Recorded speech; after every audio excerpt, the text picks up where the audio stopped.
Hi everyone, my name is Geneviève Renaud and I'm a physiotherapist in Ottawa, Canada.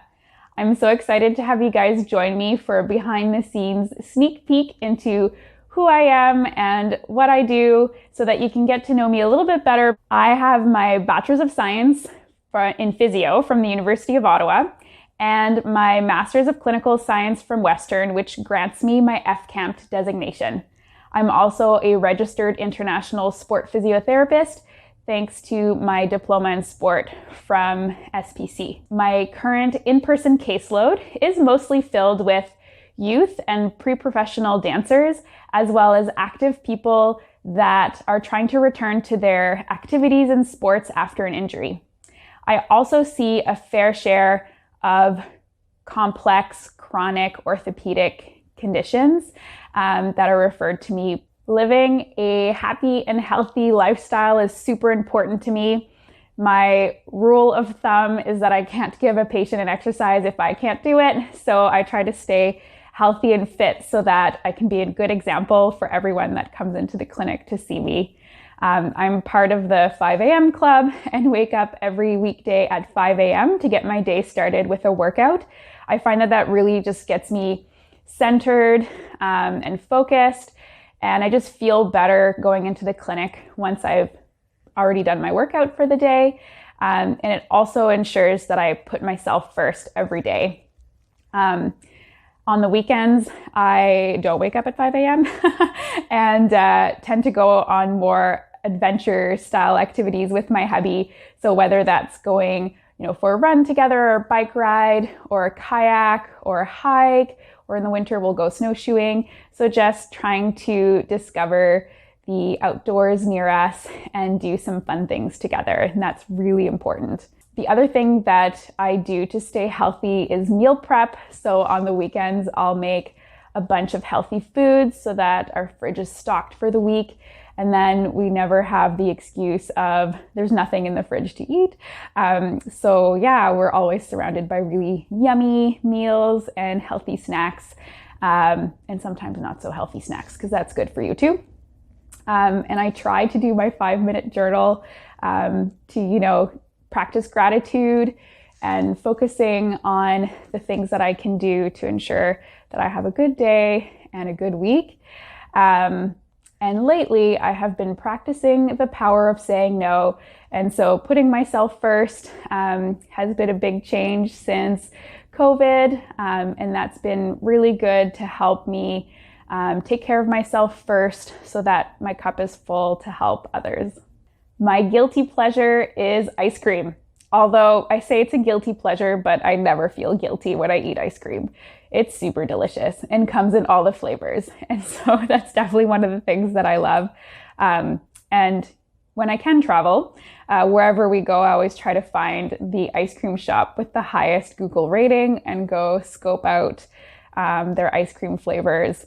And that's one of the things I really love doing when I'm out traveling. And my other guilty pleasure is doing pirouettes in the clinic when no one's watching. But now everyone knows that. But anyways, that's when I have a break in between patients and there's no one in the gym, I'll just go in there and do a couple pirouettes and off I go. The first time I fell in love with the idea of physio was when I was quite young. So my mom, she used to work as a recreational therapist at the Montreal Rehab Institute. And so she would tell me stories of the physios and the OTs working together to help people get back to, whether it was walking or getting back to their independence, to be able to go back home. And I just thought that was the coolest thing. And from there, I started on my journey to become a physio. And, there's been ups and downs as a therapist, as I'm sure all of you have experienced.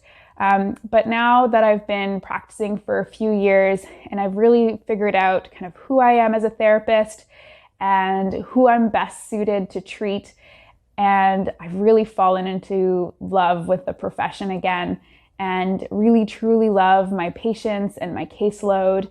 And it's really fulfilling to get to see your ideal patient every day.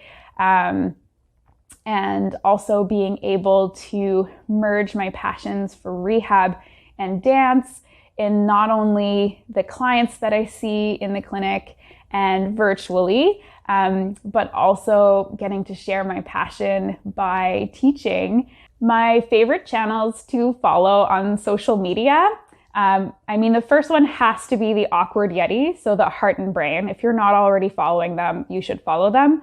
I'm pretty sure the author has a spy cam in our house and looks at my husband and I and then draws comics about us. So we quite enjoy following along, and there's some really funny ones about coffee and heart and brain going for runs, and it's amazing. It's pretty much my life in a comic strip.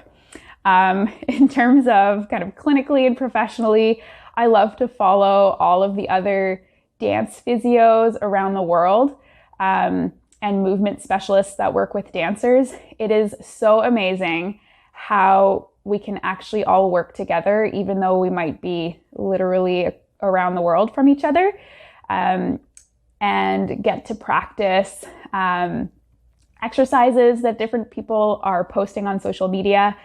And I have all these people now that I need to travel around the world to go meet, because we've had great conversations over social media and Zoom and things like that. And it's, really inspiring and really amazing to get to connect with so many healthcare providers that are passionate about helping dancers.